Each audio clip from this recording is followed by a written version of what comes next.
Well, Hummingbird every week takes us off the deep end here at the CCA workbench, Dave, and we're talking groupers. Yep, they're one of the most sought after food fish in Florida. You know, there's nothing much better than a fried grouper sandwich. It's one of my favorite foods, so we do a lot to chase them and eat them. One thing you're going to hear a lot about when somebody starts talking about grouper fishing is hard bottom, and what they mean by that is a stretch of bottom that is rocky.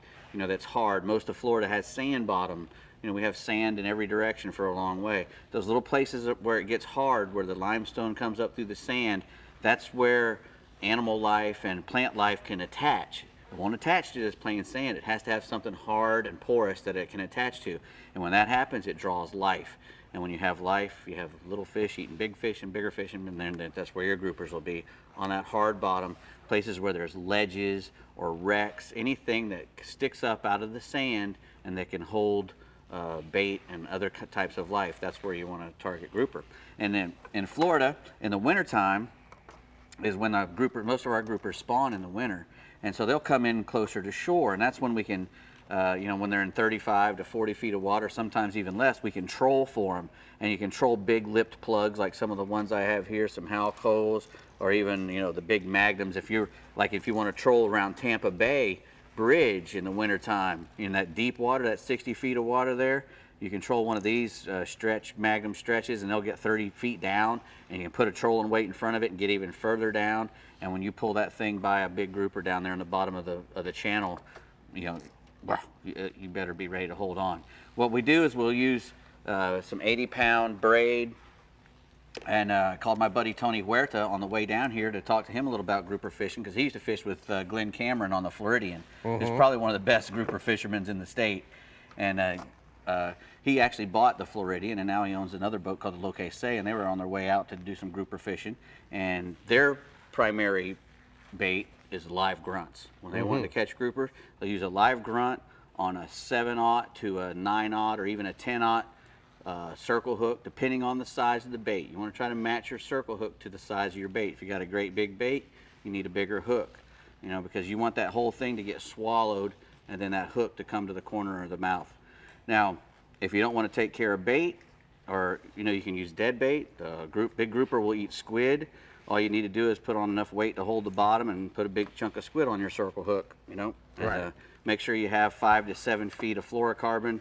And what they'll do is they'll sometimes put 10 or 30 feet of 100-pound test mono in front of their braid to give them a little extra stretch, because braid is unforgiving. It doesn't stretch much. And when you hook a big grouper, you're going to be wanting to crank. Right. You want to crank.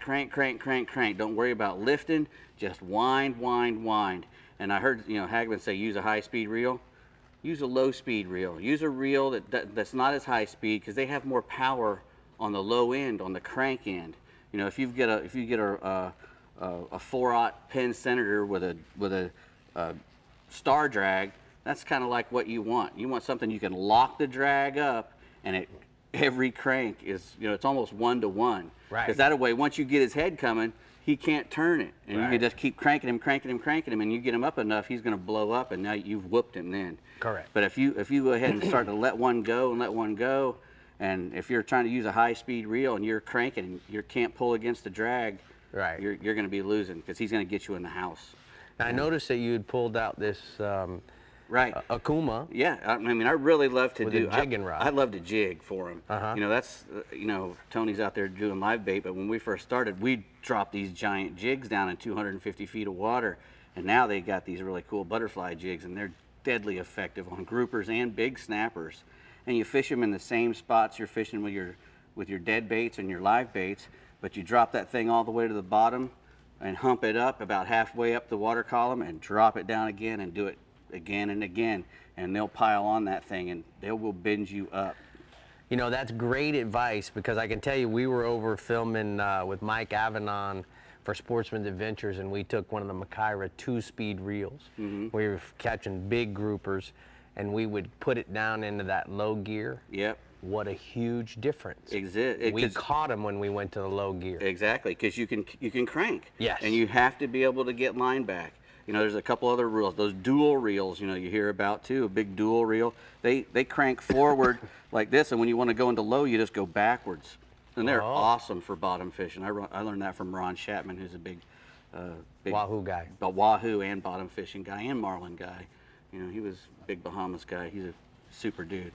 But anyway. Well, you're our big offshore guy over here. I want you to know that. Ronnie Chapman's seen a lot of stuff. Oh, he has.